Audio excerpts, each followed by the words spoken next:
What's up, everybody? Welcome to today's plays reviewed. Going to be kind of a short one today, not going to lie, because there was only two plays that were signaled.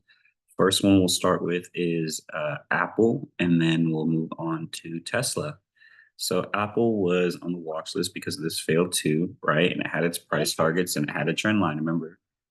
Good job. Remember in the last video I said, hey, we could come down and test the top of this trend.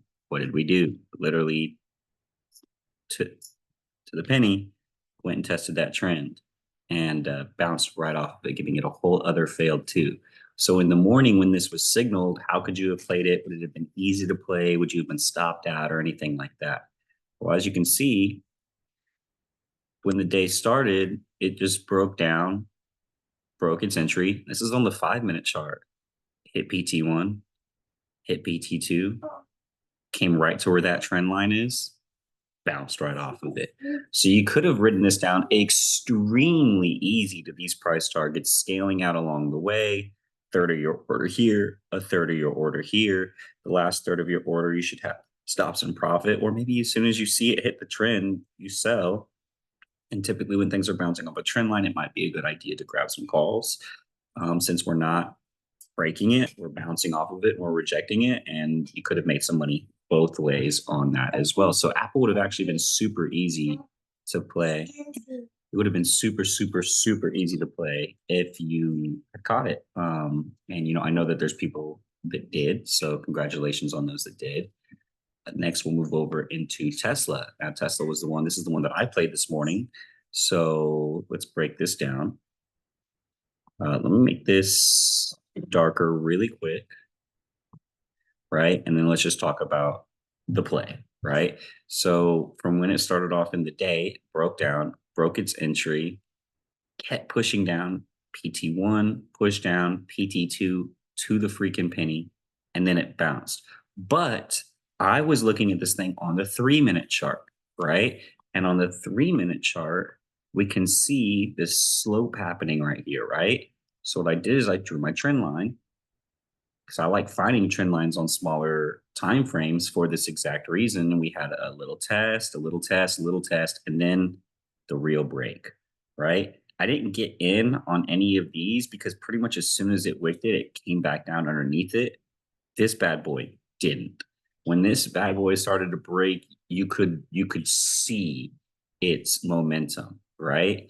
With that being said, I went ahead and got one call because I saw it breaking this and it was a little bit over this price target here. So I got one call and I used the minute time frame because I was on the 3-minute to zoom in anymore.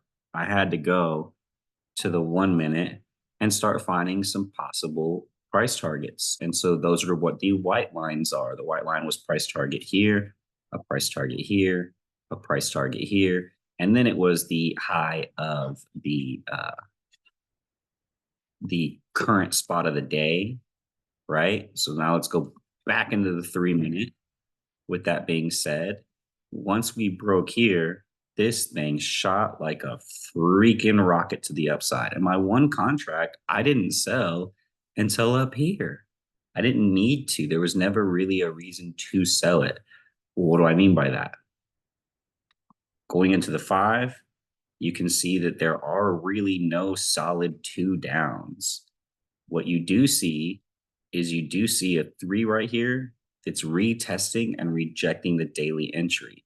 Screaming even more, calls.